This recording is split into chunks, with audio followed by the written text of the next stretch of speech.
You have found Authentic Business Adventures, a business program that brings you the struggle stories and triumphant successes of business owners across the land.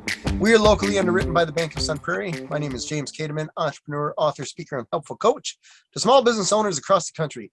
And today we're welcoming / preparing to learn from Kevin Snow, the founder and CEO of Time on Target. The interesting thing about Kevin, what he's got going on is it's essentially sales help. Is that right, Kevin? Yeah, sales, marketing, automation, sales process, all that fun stuff. Perfect. I'm excited to talk to you about this because it's funny. I was just talking with a client of mine yesterday, and we were talking about sales and all this kind of stuff. She has a retail, health thing. But in the end, she was very afraid to do any sales shy of just waiting for people to walk through her door. Oh, So this is very timely. So let's get started and just you could tell people what is Time on Target. sure. So Time on Target's my company. We actually started it back in 2010. Oh, wow. But the funny thing is when I started it, it was a speaking and training company. I was going around training different franchise owners how to launch new chapters for the networking organization I was a member of. And I was then speaking at conferences about sales and networking, and businesses were hiring me to come teach their employees how to network more effectively. And it was really cool. But then I deployed. And when I came back, I didn't have any speaking gigs, and I didn't have anything in my pipeline. So I was like, oh crap. Yeah. Yeah, that's like, ooh, bad. So I basically had discovered a big business flaw for my model, and that was that it couldn't survive me being gone. So we did this huge shift from speaking as a product to actually going out and helping companies launch sales teams. So we go into a lot of tech firms that were at a growth stage. You know, they just hit their first sales, growth plateau. And now they're looking at, all right, so how do we take that next step? How do we scale further? And usually that for them, that was, all right, so how do we do better at sales? So we went in and we helped them figure out, all right, so what's your job description actually look like? What do you want them to do? Who are you trying to hire? Here's how you hire salespeople. So we teach them that, help them put on the onboarding process in place, training, mapping the sales process, teach them how to manage salespeople. After 6 or 9 months of this process, they had a full sales team, and they were positioned to actually be able to run a program. And they basically had their playbook, which was a lot of fun. It allowed me to really define how I wanted sales and how I thought sales should work, and learn a bunch of new stuff. And then I got a ton of exposure into other business models and stuff. So it was really cool. I really loved it. But I started finding things I didn't like. So we kept niching down for what we did as a business. You know, for example, hiring salespeople, if you're going to hire 2 or 3 at a time, that's a lot of initial interviews. And as an introvert, at the end of the week that we were doing interviews, I was like, okay, I'm done. I'm just going to go hide in my bedroom, turn all the lights off, and recover. Because I was spent. It sucked, all that interaction would just literally suck the energy out of me.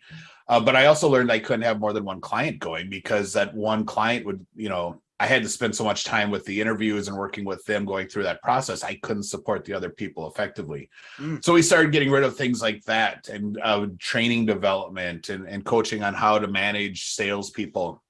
And it kept getting down to where we're at today, where it's really focused on helping people understand how to actually sell their stuff and how their clients make purchasing decisions, and then integrating technology in so it's seamless and it's a good experience for their clients, but it's also easy for them to use as a business owner, or if they actually have a sales team, for their sales team to utilize and get value from as well. And that's usually a big part that's missing. And that's where we're at today. Nice. How did you get in the sales game initially? So that's another fun story, because I'm actually supposed to be a high school agriculture teacher. Well, that's close. Yeah, totally related field. I'm supposed to be at high schools teaching ag and coaching wrestling. So after college, I was interviewing for a multitude of jobs. I was interviewing for teaching jobs, but then I was also interviewing for other non-teaching gigs. And I got offered 2 jobs. One of them was a teaching job, which would have been $19,000 a year, plus the amount for coaching. And then I got offered this hybrid sales account management position with a telecom company that's base was 39,000. And plus then there was bonuses for commission for upselling and all that type of stuff. I'm like, I got a car to pay for, school loan start in 6 months. Hi, mom, I'm moving to Minnesota. So I took the sales job, and I had done like sales jobs during college, during the summer and stuff. I had sold Kirby vacuum cleaners, Cutco cutlery, all those. Wow, checking all those boxes. Yeah, Definitely. I'd done telemarketing. So I had done some sales stuff. So I went in there, and that was my first real job after college, was sales for a telecom company. Wow. And was that cold calling or? No, that was all. It was account management. So I was given a base. I was working with Fortune 500 accounts out of downtown Minneapolis. And so I had a book of accounts that I was supporting, and then upselling into and migrating from one billing platform onto the new one, and doing all kinds of contract work and support work. So All right. it was a hybrid sales job. I don't think if it was a straight go sell stuff, I probably would have taken it at that time. Gotcha. All right. So why were you even looking for jobs outside of the whole egg teacher thing? Did you it was just options. For teaching back then, teaching paid even less than it does now. So there was, I had an understanding at that point that, hey, I need to pay bills. Right. And do I necessarily want a job that I need to have another job on top of to make sure I can pay for stuff and pay off the school loans and all that stuff I had going on. So it was literally just, I wanted to make sure I found something and wasn't one of those unemployed students after the summer I graduated. Right. So, all right. Well, yeah, that's cool. I had no real plans to move out of the state and move to Minnesota. And, but then I got the offer, and it was a cool company, and the boss that I interviewed with seemed really cool. And, so I was like, let's try. I can always move back if it doesn't work. So, yeah. Right. So what made you, I guess, at what point did you leave that to start your own gig, or what was the sequence of events that happened there? Yeah, so I was with them. I got fired less than a year later because I was just horrible, which was fine. I learned a ton, and I learned a lot of stuff about me. At the time, I didn't realize I was learning it, but it allowed me to move from that position. And then I actually got a true sales position with Nextel, the walkie-talkie phone people. Love them. Yep, push to talk. It was really cool. And I started out really kind of bumpy there too. But then I figured out something for how I needed to sell, because I am an introvert. I couldn't do all the standard sales techniques because it came out really wrong when I said it. It didn't come across as, smooth and polished when all the extroverts said it. It came out just like slimy and sleazy when an introvert says it for whatever reason. The presumptive close, right? You want presumptive close, takeaway. Yeah. We're gonna do the Ben Franklin close, let's draw a line down the middle of the sheet and write out pros and cons and all that stuff. I'm like, oh, I can't do that. But I discovered then that my sales superpower was the ability to listen, ask questions. And as a high C, that introvert, we're all about detail, and we want to know why things work and how things work and all the stuff. We're that person that reads the 5-page email to get to all the stuff, when really what we needed was at the bottom. We'll read it all. But I discovered that was my superpower, because I would go into these businesses and I got rid of the pitch deck, and I started asking questions and started really learning about what was going on in their business and the issues they were having that was keeping them up at night, and that they really wanted to change, and the impact that changing those things would have. That was the big part when I started finding out the impact questions and how it would actually change their lives. That then when I came back and said, all right, so here's what we can actually do, I stopped selling on the, here's this cool walkie-talkie thing, and we can save you $50 a month and all that stuff that other cellular people were doing. And I was really coming in saying, hey, what if we can actually use the technology to allow your company, for each of your drivers out on the road, to do one additional stop a day? What if we can decrease the drive time between stops? What if we can do these things with it? And they're like, oh, that would be huge. That would save us thousands, hundreds of thousands of dollars a year. Like, awesome. Well, let's talk about how we do that. And now I started presenting in these solutions. Nextel at the time had the walkie-talkie thing, but they also had really good data, and they were the initial people to come out with data apps. So they had the GPS apps that had business applications. They had dispatching apps. They had all kinds of these really cool things that you could run on their phones. So I started coming into them with these solutions like, all right, let's do this thing with GPS, where you can now actually, your dispatchers can actually see where everyone's at, and they can dispatch the right driver to do the pickup, as opposed to just, hey, Bob, can you go do this one? Yeah, I'm on the other side of the town, but I'll drive an hour to get from Minneapolis to St. Paul. Sure. They could actually pick the person that was right down the road. So they started saving all this money and actually generating more revenue. And they were paying my company 3 times as much for their monthly service. Wow. And they didn't care. Because they're saving and making so much money. Yeah, exactly. They increased revenue and they'd save cost. All right. And so they ended up with, they'd buy the normal voice plan, they'd need the data plan, and then they need the subscription for the app. So, but if each driver was, generating, an additional $100 to $500 to $1,000 a day in revenue, they were okay with that because it was now an investment and it wasn't just an expense. Yeah. And it was because I started asking questions and listening and figuring out what was going on in their world. And that changed how I did sales for the rest of my career. Nice. And so your boss had to be pretty ecstatic about that. Yeah, I went from, happy to make quota to top 5% in the entire company countrywide. So, wow. All right. Yeah. No, definitely not. I was number 1 in the market, top 5% throughout the country. And it was because I was selling solutions, and marketing got mad at me because I would never call any of their leads. I'm like, because you're giving me a company that needs 2 phones. Oh. I'm like, I need companies, my target, I needed a company that was doing 10 or more phones and had people that were remote and needed to go do some stuff where we can come in with a solution. I wasn't ever going to compete on price because that was all the hard closing stuff that you learned from Zig Ziglar and Tom Hoskins and all those people. That wasn't me. I need to be able to sell solutions. I need to be able to go in and help them figure out, all right, so here's what's bugging you. Here's what's causing you to not sleep and impacting your quality of life. Here's how we fix it. Let's do this. And, that was the key thing for me. Yeah. It's interesting. The 2 phone versus 10 phone lead, I guess, is because in our business with the smaller clients, they're doing like the 2 or sometimes even less employees. Yeah. They're doing so much stuff that they a lot of times only look at price because they're so busy that they don't know what else to look at. They don't want to take the time to learn what to look at. So it's tough closing them. And in the end, when you do, they're such a tiny customer that, it's good that you help them, all that jazz, but sometimes it can be somewhat of a pain. Yeah. We start getting into the 5, 10, where they have a little bit of bandwidth because maybe they have some management involved. And they can take the time to learn so that they can scale. Yeah.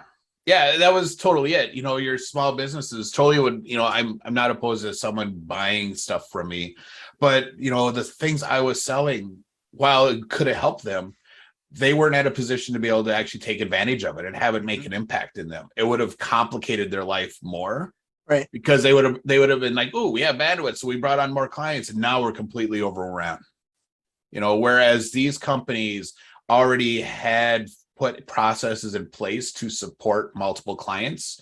And now we're giving them a way to stress proven processes to make them better. And that's something that we always teach.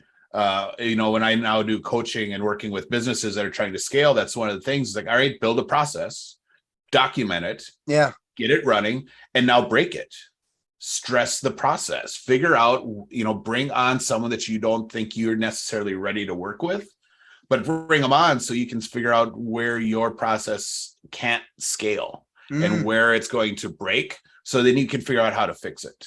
If you're not breaking things in your business, you're not moving forward.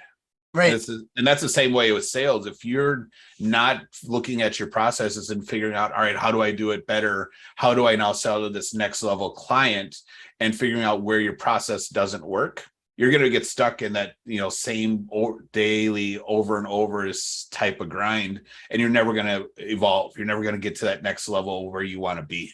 Yeah, you'll end up plateauing. Systematize everything is the big rule that we have. And it's huge.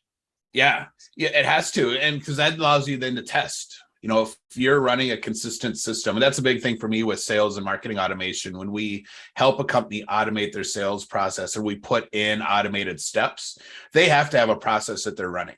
Otherwise, anything that we do that's automated is going to end up either is going to be out of sync, or they're going to not use it at all because they skipped over steps, and then things didn't move through the automation process. Yeah. So they have to have a process that they understand and follow and are confident in, so that we can then, all right, so how do we make it better? Let's do this and test it and see if we get increased click-through rates, increased closing rates based on this, all that type of stuff. But it's because there's a process that we can test against. There's a baseline. Yeah, I remember reading the Checklist Manifesto that talked about that with surgeons and with pilots and all that jazz. Yeah, there's a reason that, I'm in the military, so we have checklists for everything. There is a process for clearing your weapon when there's a jam. All right. There is a process for everything, and you learn it. But even when we go out and go into our vehicles at the beginning of the day, there is a checklist we have to go through to our PCCs and PCIs, and to make sure that everything's working and we're not missing things. We don't get out in the middle of a mission, in the middle of the road, in a potentially hostile area, and like, oh crap, we ran out of gas. now you have a whole, because you didn't check the gas tank as one of your PCCs and PCIs. So we literally give our privates, hey, here's a checklist. Do all these things, and then the leaders go in and they spot check and make sure, yep, you're good.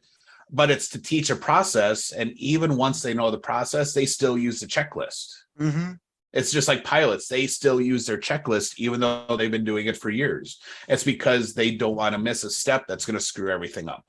Yeah, it could be a big, huge deal. Yeah. Oh, we didn't check the ailerons. We're stuck going in a circle now because it's stuck up. So yeah, there's all kinds of things that go wrong if you forget one step in your process. Yeah, I want to run down this road just really quickly before we delve into the more specifically what you got going on. I have found with my employees with calls on call, and with other employees within different businesses, clients, or just people I know, a lot of times there's some pushback or there's some apprehension from employees about following a checklist. They're feeling like, I know what I'm doing. I've done this for decades. What's the big deal? Why do I need to go through this checklist? So can you tell me how, when you're hired by a company to essentially implement this automation, that you get the employees to buy in? So when we're developing stuff for a client and they have an existing sales team, it's easy when it's the boss that we're trying to fix stuff for and free up his life and make his world easier. He's already bought into this whole idea. But when there's a sales team that have been doing stuff without a lot of structure to it, we usually go in first, and we meet with all of them, and we get to go through the bull session with them where they say everything that's wrong that they wish was better. And we'll pick out some easy wins. And a lot of times it's content based, and giving them some cool content. So now they're already excited because they got some cool stuff from us. We listened to them and we gave them stuff back that they've been asking for. So, it's not necessarily part of our process, but it's like, it's like when you visit someone's house, you bring a bottle of wine. I'm visiting their house. I'm bringing you cool content to give your clients. So they're now excited. But then we involve them actually in the development process. So when we're building out whatever the checklist is or the sales process and integrating in the automation, CRM stuff, salespeople are involved the entire development process. Every step of the way, there's some sales feedback and involvement, and they're looking at stuff and talking about it to us so that we're able to actually, they're like, they're listening to us. This is something that we help develop. The number one reason CRM integrations and implementations fail is because someone in some office somewhere that salespeople have never seen before has just randomly picked a system and built a process and pushed it out. Oh, and those salespeople are like, well, you don't even understand what we do. You didn't talk to us about how it works. This actually doesn't match how we sell. This is adding steps in. You're making it more complicated. And they're like, screw this. I'm going to use my spreadsheet because it works. And that's why there's such, either no implementation or it's a really long process. If the salespeople are involved right away and they're giving feedback and saying, well, here's how we do, here's how we do it. And I say, well, awesome. What if we did this? And we have that dialogue as I'm building stuff and mapping things and getting feedback from clients and sharing that with them. Now when we have that finished problem, they're excited about it because they helped build it. All right. And it's something that they already believe in because they were involved. Gotcha. And Okay. they've been listened to. And then it's so much easier. And then it's really selling the ownership on it. Hey, here's why you need to do it this way. And watch what happens, and let them do the thing. Stop doing these things. We're doing this stuff. But getting them involved is the key. Gotcha. If you have someone that touches the process, they need to be felt. They need to feel like they were heard. So we even go talk to, the receptionist who was answering the phones and get feedback. All right, so what are clients calling you about? What are they saying? How are they getting through? What are their issues? What are you having to do? And so then we integrate, all right, so here's how you're doing handoffs, and here's how that's going to flow. Accounting, we talk to them because that's, they talk to accounting. Accounting doesn't realize they're in sales. Every time you talk to a client, you are selling for your business. And you being the rude accountant, that's just, you need to give me money. Well, no, that's not how it's going to be. You need to do it this way. They don't understand that as soon as they hung up, that client then calls their salesperson and yells at the salesperson. Right. So everyone's in sales. Yeah. Exactly. So getting everyone involved in understanding, hey, here's what happens when you do these things, and here's how it ties into this overall process is huge for those companies that are trying to scale, because it tends to be a big culture shift for them in the sales world. And getting everyone to understand, it's like, oh, I impact the company and I impact the other people's world when I'm like this. Mm-hmm. And that's big for a lot of departments who have never been like, oh, I'm not in sales. My mom said that all the time. She ran a credit card division for a bank. Okay. They were talking to clients all the time. And it was the division she worked for did the ones where you had to have a deposit in. So if you had $300 with them, then you would have a $300 credit line. Gotcha. Okay. Type thing. It was for people to repair their credit. So these are people who were not always in the best financial straits where they could just say, oh, well, here's $1,500. So I explained to her at one point, it's like, Mom, you and all your people who are talking to these clients are in sales. If they have a bad experience with your card, what's stopping them from going to another card that does the same thing? Mm-hmm. And now they're taking the money out of your bank. You're having that impact. And she's like, well, I never thought about it that way. I'm like, yeah, it's a sale. You guys are in sales, even though you're doing support. Mm-hmm. If they get mad at you because you're not treating them like you're trying to earn their business, they're going to leave. Right. So it's funny. My mom would always say, I don't know how you can do sales. I'm like, really? We live on a farm. You all are doing sales all the time. I'm like, you live check to check more than I do. I at least have a base salary coming in when I was working for a company. So you're like, whatever you sell is what you make. So don't talk to me about living check to check. That's awesome. Yeah, it took me the longest time to figure that out too. It's like, oh, they actually have a business. This isn't just living. This is a company that they're running. So, the farm. Yeah, as a kid, that was just, I woke up, there were animals, we did chores, and that was a lifestyle. It took me forever to understand. It's like, oh, they're actually running a business. There's revenue and there's expenses. The expenses, and there's all this stuff. And it took me forever to comprehend that. And I've done me and my business partner, we've done a couple episodes where we just talk about how that is actually a business. And how there's so much similarities between what people think is a business and what farming is. So, yeah, interesting. I suppose that's to a point. I suppose depending upon the size of the farm, it's somewhat of a owned job, right? Yeah, and it's funny because the bigger you get, the more you almost start having your divisions like you would in a major company. Mm-hmm.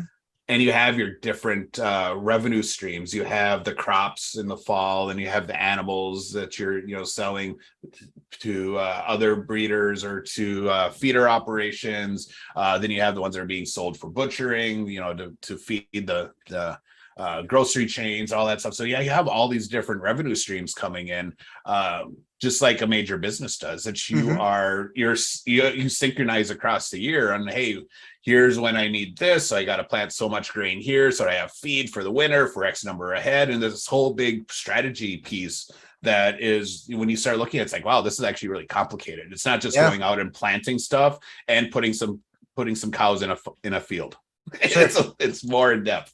So Wait for stuff to grow, right? yeah, it's like I put some seeds out and I just gotta wait for it to grow and I'm gonna be raking in all this money. Yeah, no, that's not how this works. Funny. So how did you end up with starting Time on Target? So I was doing the sales thing. I got hooked up with this networking organization, and I joined one of their chapters.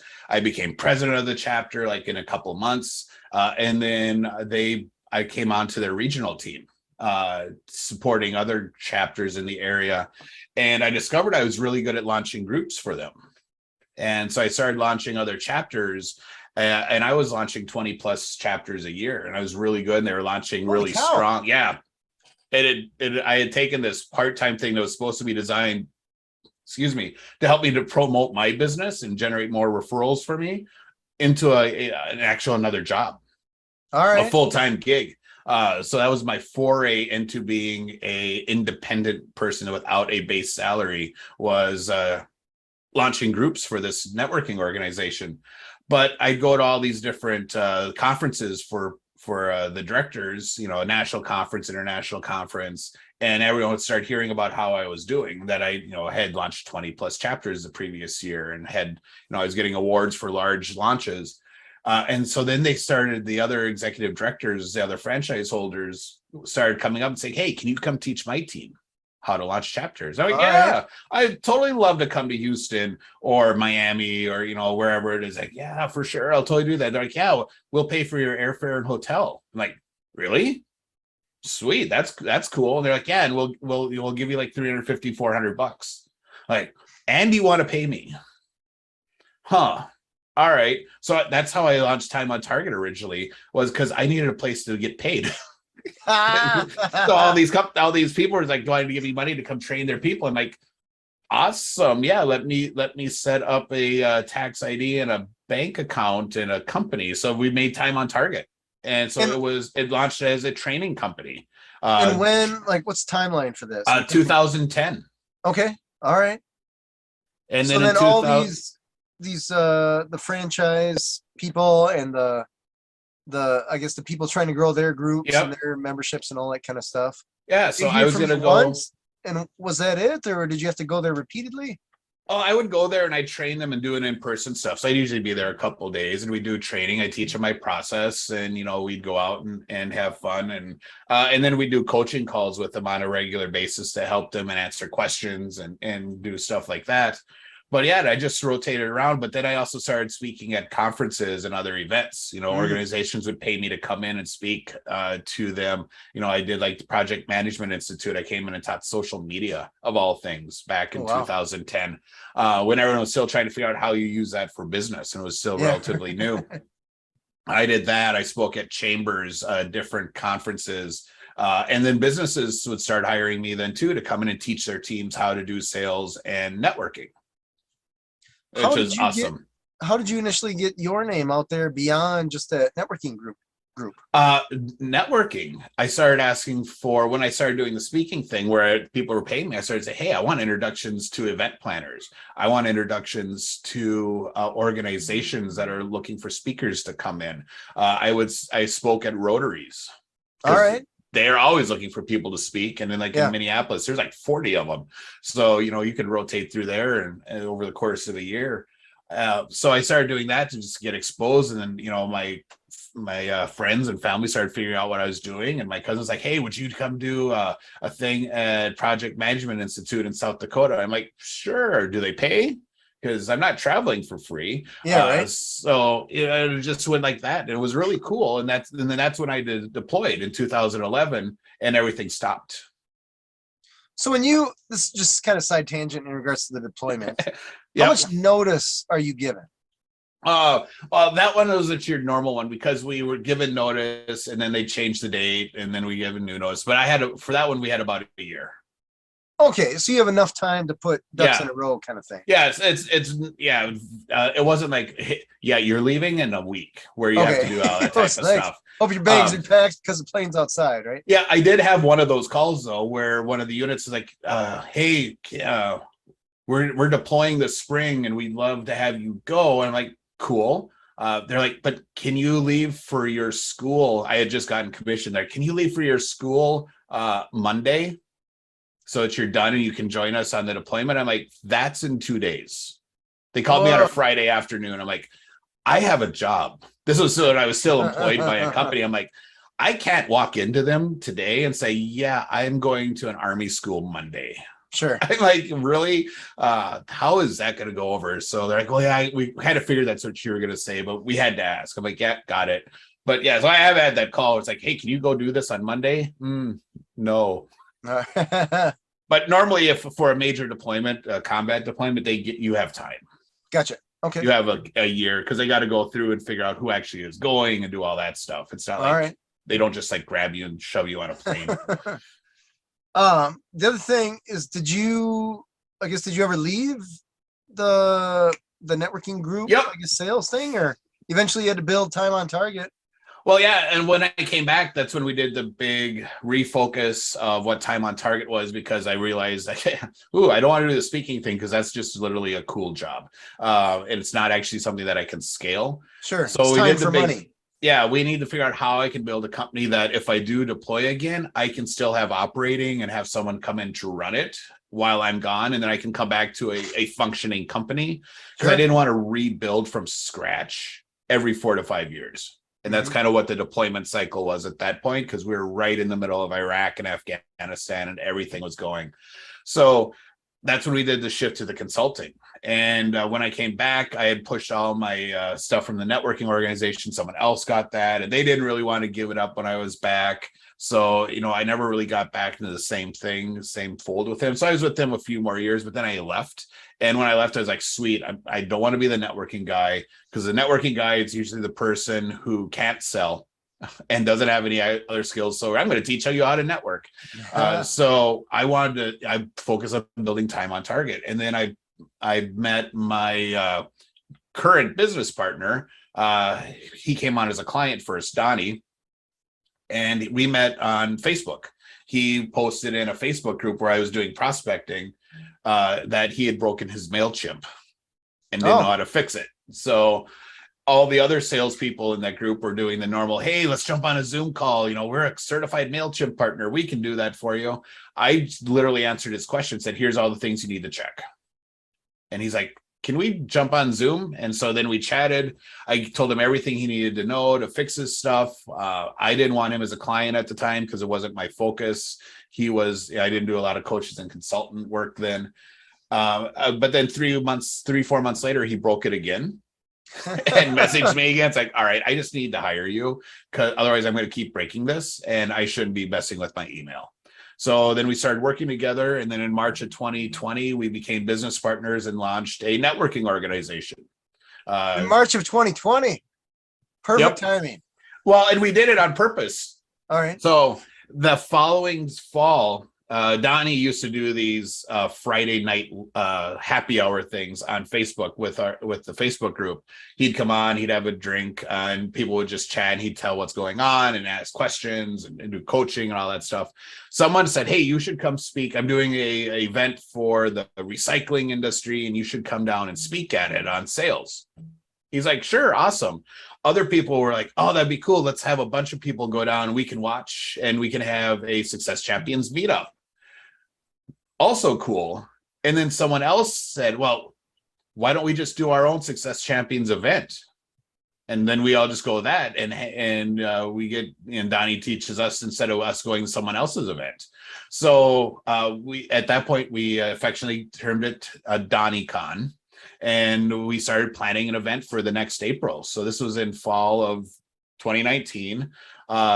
We were having an event in April of 2020. We had 22 speakers lined up. We had 150 people flying in from all over the country to attend this thing.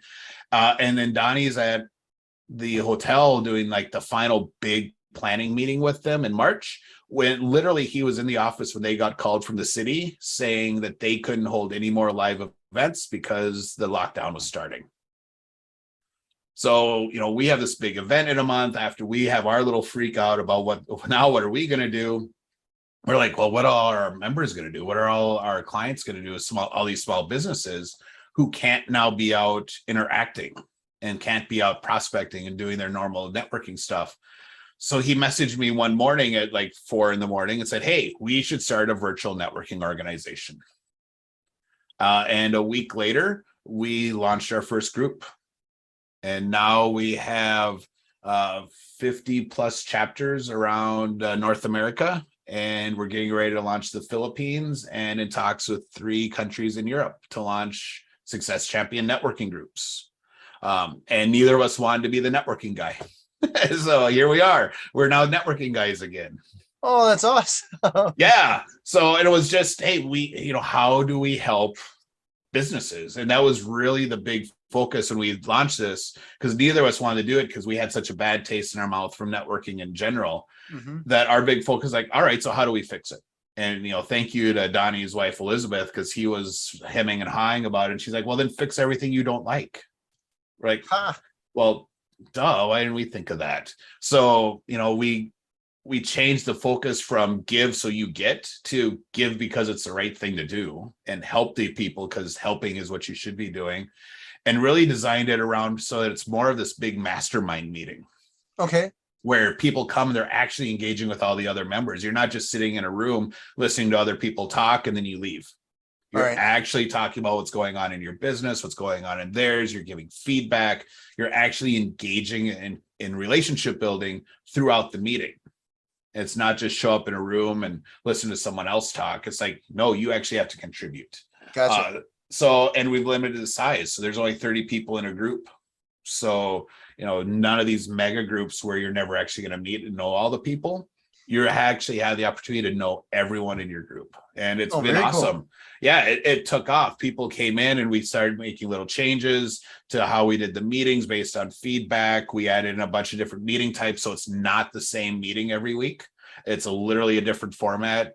You rotate it every week throughout the month. So now there's some variety. You don't get bored with your meeting. Always new things to talk about. And it's just people are like, I want one of these. Can I join? I'm like, you're in Minnesota. This chapter is in Florida. So then we launch one in Minnesota and then we launch one in Cleveland. And, we're now in probably 25 states. Oh, wow. All right. And 3 provinces in Canada. Very cool. So yeah, it was something we never wanted to do, but it was a pivot that we needed to do to support our clients. All right. So I guess we still have a little bit of time, but we're running out, but I want to get to the whole, what is time on target thing, right? That's so funny. This is how my interviews normally go. It's like, oh, let's talk about this. I'm like, sweet. All right, cool. Let's go. Oh, but I guess it's interesting because the entrepreneurial mind, right? It's not like I have one idea. I'm going to start this one business, move on with my life. Like, that's not exactly how it works when you're an entrepreneur. You're like, I have 5 billion ideas. I'm going to work on 5. Donnie and I at one point had 6 companies under the Success Champion brand. Oh, wow. Doing different things. We had the summit and events. We had a magazine for about 1.5 years that we did publish quarterly. Success Champions magazine was all on business development and growth. And that was fun, but neither of us wanted to run a magazine. And so we're like, until we find someone who can do that, that's gone. We had all these different things we were doing, and then the networking stuff hit. And we're like, oh, this is it. This is the focus. Now everything else is how do we support the growth of this and provide value to our members here with all these other stuff. So yeah, it's and that's a lot of it, I think, for entrepreneurs is trying stuff and not being afraid. Most people are afraid to fail. Right. And they're like, well, what happens if it fails? Like, who cares? Are you going to learn something from it? Yes. Right. Well, then you didn't fail. You learned stuff. And that's what failing in business is about, is going out and trying things and breaking shit so that you learn from it and you can keep evolving and getting better. And, that's our motto, go break shit. That's literally one of our core values within the organization, is if you're not breaking stuff, you're not getting better and you're not growing as a business. Right. chalk it up to experience and move on, right? Yeah, exactly. You're going to learn something and you're going to be able to say, all right, well, that's this part worked. This part didn't. Here's how we fix this part. Now it's an even better process, and people are happy with it. So, and we've had some doozies. We've made some changes in the organization that literally within 24 hours, our phones were lighting up because people were mad. We're like, no, all right, I guess we're rolling that back right away. Is this new Coke? What is this? Yeah, exactly. We had our new Coke moment. All right, got it. So tell me about the automation portion of Time on Target. So that I'm that introvert high C personality. I love the technology stuff and I love working with telecom and understanding how the things work. So I love this working with the CRM systems and the email stuff and figuring out how to integrate that effectively into a sales process. So it actually helps the salesperson do their job better. Because a lot of people are willing to come into a business and coach sales and tell you here's how you should sell and here's what you should say and all that stuff. Well, I love the sales enablement side. I love being able to come in and looking at the process or developing a process and saying, all right, so here's how we're going to make it easy for your salespeople. Here's how we're going to free up time for them. And that's really what marketing automation attached to a sales process is for. It's figuring out, how do we send out content at the right time in the process that accelerates the client's decision-making process. Gotcha. So this is not eliminating Salesforce. This is supplementing or preparing? Yep. It's supplementing. So we usually start with, all right, what's your process and how do we integrate email and automation to help you sell better so that you're closing more, you're getting faster close rates, all that type of stuff. Then we'll figure out, all right, so now how do we flood your pipeline? How do we get a ton more people in there? Most people want to do it the opposite way. They're like, oh, we need to get more sales, so we need more traffic. We need more leads. No, we need to increase your closing rate by 10%. Okay. What happens if you close more business? I make more money. All right, awesome. If we get you up 10% and now we start bringing more people and you make even more money. So the automation is all about, understanding what content or what information a client needs at each step of the sales cycle. So there's always a specific question that your client's trying to get answered so that they can move to that next step. And so automation is about making sure we're getting that content to them at the right time. So a good example that I always like is roofing companies. So I was working with a roofing company and the first meeting would always be where they come out and they do all the measurements and they talk about options for shingles and siding and windows and all that stuff. Well, in Minnesota, and I'm sure this is similar in other places around the country, whenever we have a big thunderstorm or a tornado, we are swamped with storm companies. Oh, yeah. Who literally come up from Alabama and Arkansas. They literally talk with the Southern drawl. So they knock on your door and like, you're not from here. And they're trying to sell roofs. But then once the roof is in, they disappear. Right. The storm chasers. Yeah. Yep, exactly. So for our client, what we did is once they had that first meeting, we automated the follow-up email for them. So instead of the owners doing the manually typing, hey, it was great meeting you on Friday, blah, blah, blah, we sent out an email to the client and it was really phrased around the whole idea of, hey, we understand that it can be difficult to know who is scamming you and who isn't in the roofing industry. This is a big issue. We hate it as much as you do. So we put together this checklist for you and it gives them the list of like a top 10 things they need to check on and they need to ask before hiring any roofing contractor. And it tells them where to check and how to get all the information. And it was designed because that is the biggest thing on that homeowner's mind at the time was like, am I about to get scammed? Mm-hmm. Am I giving my money to someone who's going to disappear? We heard it with stuff going on after the hurricane in Florida, people going out getting deposits for work and then disappearing and the work never getting done. Someone got arrested after making like $200,000 off of scams that way. Woo. Yeah. So that was a big piece. It was the content that they needed at that time so they could feel confident. The sales guy for that roofing company would then go back, do the pricing, give them the information, talk about that. And then there would be an automated piece after that that was all testimonials from their area. And we had it set up to be able to auto-populate some information, send out the email. So now they were seeing people with addresses similar to theirs, and from their zip code, neighboring zip code, where now it's, that's social proof. It's awesome when you see a testimonial, but then you're like, oh, this is a company in New York. or it's an industry that's not even related to mine. So having that proof where it was people that were in the nearby area, it might even be people they knew. They did have that one happen. It's like, oh, you did so and so's roof, I know them. And then it makes them easier. It's like, all right, so he's done work for other people I know in the area. He's not going to disappear. And it was all about what content we need to have and what information they needed to have to feel confident making a decision. That's what the automation is for. It's not to replace your sales team. It's to free up their time so they can work with more clients. Gotcha. So it sounds like these are automations that are based after a potential client has contacted your client, essentially. Yep. Is that right? Yeah, so there's two different types of ways we do automation. There is the pre-sales automation, which is your traditional drip campaigns. People opt in and you send them the endless emails. But then there's also once the salesperson started working with that prospect, how you engage with the client at that point is different. Once a salesperson started meeting with them, all the other drip campaigns should stop, literally be done. Sure. Because they're already in the pipeline. Exactly. Right, salesperson. Now you need to be focusing on what is the right information to send to help that salesperson close the deal. Gotcha. So when we do that, we're looking at, all right, so how do we make the emails sound and feel like they're coming from the sales guy or the sales gal? We get rid of, marketing companies and marketing agencies and departments hate it when I tell them this. Like, we need to get rid of all your marketing verbiage. All of it, because now the salespeople are talking, and as much as you hate it, we don't say things the way you write them. Right. We'll start that way, and then we'll adjust it based on our personality and where we see the client start doing this, the head nod, up and down head nod. When we say stuff, we're like, all right, they get that. So then we use that.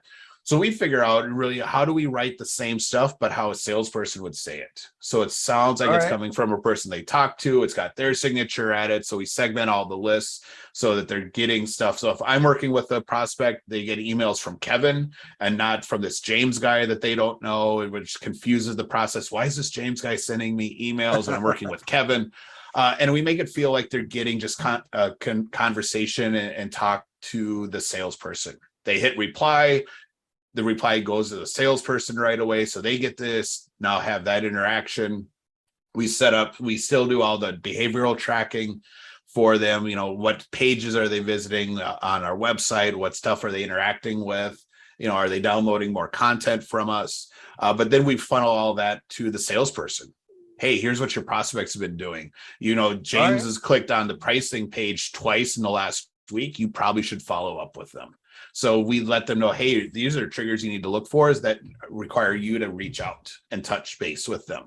Gotcha. Even if you have stuff planned for the next week, you see them doing this, you need to do a quick follow-up call and just see what's going on. So it's all designed about helping the salesperson close the deal easier and faster. And if you're doing it right, you can actually have some impact on the amount of revenue that sale generates. Oh, wow. Okay. So that's harder. The easiest ones and ones I always focus on are closing rate and closing cycle time. Mm-hmm. But if you are doing the content right, you can help the salesperson push for that higher revenue and not have to do the discount at the end. Nice. Okay.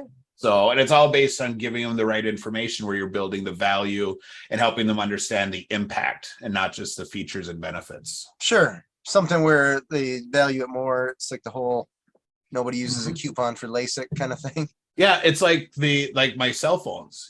Instead of a $50 rate plan with free phones, I was doing $150 a month with a free phone. It was way more valuable for us, and we loved it because we got more revenue as a company. But for the client, they're like, yeah, because here it has more value. It's worth $150. I'm okay paying that because it's going to generate this. So that's what content is there to do when it's integrated into a sales process. Gotcha. All right.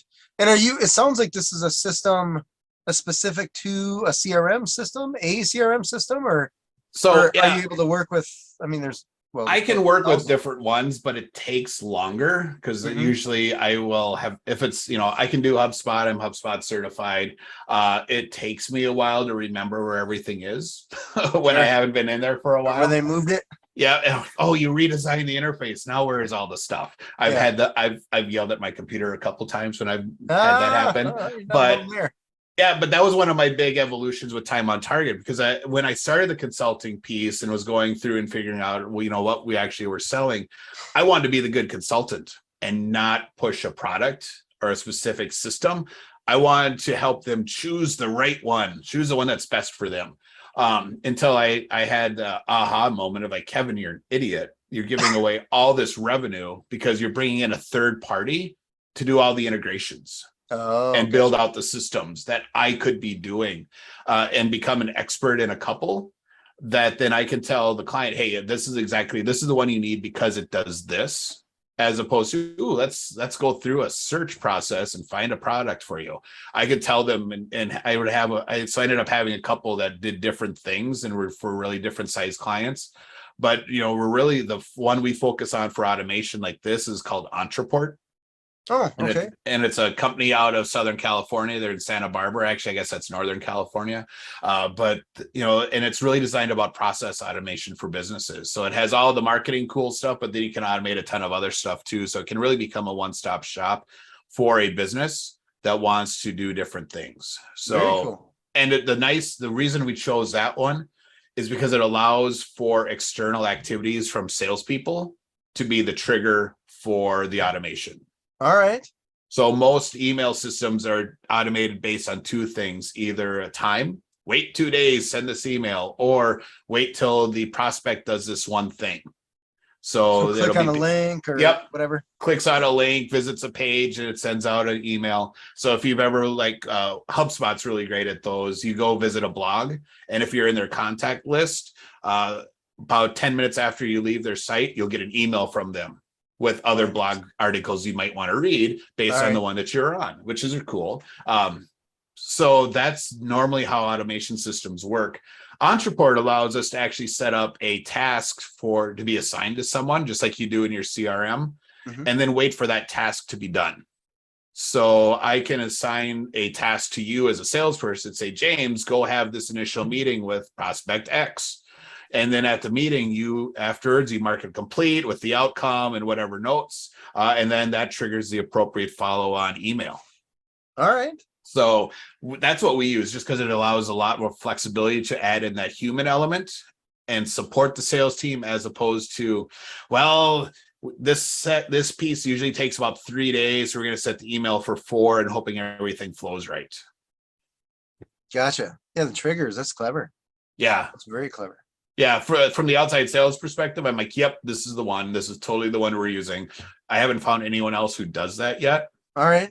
So, but to be honest, I haven't really looked real closely for about a year. So someone may have caught up. I just haven't found it yet. Funny. Interesting. You had something that I saw. I just want to ask you about really quick before we take off. You mentioned that introverts can be the best salespeople. Yes. I think you touched on it, but I'd love for you to expand. Well, yeah, and it's because Donnie and I fight about this all the time, because he's an extrovert, he's a D, I'm a C. But it's really that we listen and we ask questions, and we don't want to be the center of the conversation. We don't want it to all be about us during that sales process. Whereas your D's and your I's, which are your traditional salespeople, they want the focus on them. They want to be the center of the conversation. And these are really focused on getting to that final yes. We're focused on the process, and we want to learn. And that was the part when I figured out that, all right, I got to sell like a C, I got to sell like an introvert. And what that really meant was key. And that's when I made that big shift on how I was selling the Nextel products, and figured out, oh, I need to ask lots of questions and dive in and then be able to have really cool conversations with people. And that makes it so much easier for us, because now we're not having to do that directed sales process where it's like, say this phrase, when they say this, you say this, which never works well for us. No. So it's really about our ability to listen, and actually at the same time that we're listening, be strategizing. I was about to say, you got to be strategizing with your client, think about, all right, so this is going on, well, and be able to come up with that really cool question that's a follow-up that gives you that piece of information, like, oh, now it all fits. Gotcha. All right. So like this morning I was on with a client who MSP, an IT company out of Texas, and we were talking. He's looking at, he needed to grow his sales and revenue, and he made this comment that's like, well, I haven't actually been in front of a prospect for like 6 months. I'm like, whoa, hold on. All right. So that tells me I'm not selling you anything because you don't have any new revenue coming in. So we did this complete shift on, all right, so let's talk about that. And it turned into, all right, let's help you figure out how you do prospecting, and let's do coaching. And if I would have been just doing my normal sales guy thing, I would have been trying to get him to buy automation stuff from me. And he's not at that point. Oh, interesting.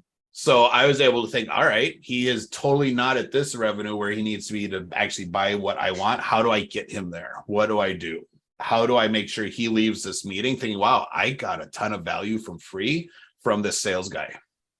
Gotcha. Okay.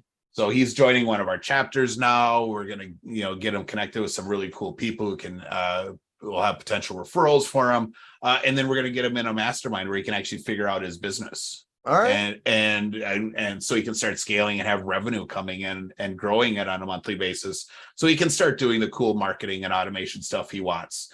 But, it's that ability to, really think, oh, I can't just press forward with this one sale the way I want this one. Yes. It's like, all right, we're going to go down this road. All right. So how do I get him here? What's my roundabout way?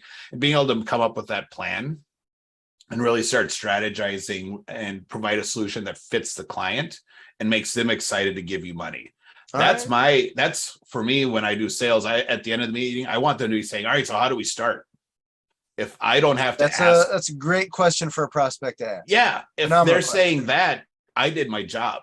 If I have to ask them for the next steps, that means I didn't do something right previously. Sure. Got it. How can people find you? The best way to find me is you can go to my website, time-on-target.com, and connect with me through there. LinkedIn, Facebook, all my social links are there as well. Or if you want, I actually have a really cool free gift for all your listeners. Sure. Yeah. You love free gifts, right? Yeah, I'm all about free stuff. So if they text the words "sell smarter" to the phone number 612-429-4298, I'll actually send them a free guide on all the questions you need to ask to figure out how your buyers make purchasing decisions, and a guide on what content matches up to each step in the sales process. I love it. Super cool. I appreciate that. Can you tell us that one more time? The phone number? The phone number is 612-429-4298. And you want to text the words "sell smarter" to that number. Awesome. Sell smarter, is that one word or 2 words? 2 words. 2 words. Okay. Just checking. It is a good question to ask. So fair. Super cool. Kevin, can you tell us the website one more time, please? Yeah, it's www.time-on-target.com. I love it. Thank you so much for being on the show, Kevin. You helped us out a lot, and I love the introverts are best at sales. It's cool. It's pretty cool. Hey, thank you for having me on. It was a really cool conversation. I really enjoyed it. Yeah, love it. This has been Authentic Business Adventures, the business program that brings you the struggle stories and triumphant successes of business owners across the land. We're locally underwritten by the Bank of Sun Prairie.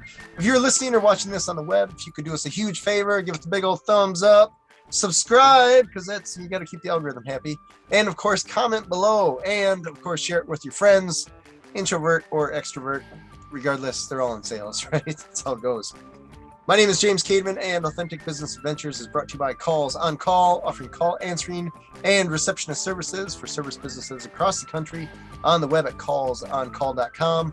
And of course, the Bold Business Book, a book for the entrepreneur and all of us, available wherever fine books are sold. We'd like to thank you, our wonderful listeners, as well as our guest, Kevin Snow, the founder and CEO of Time on Target.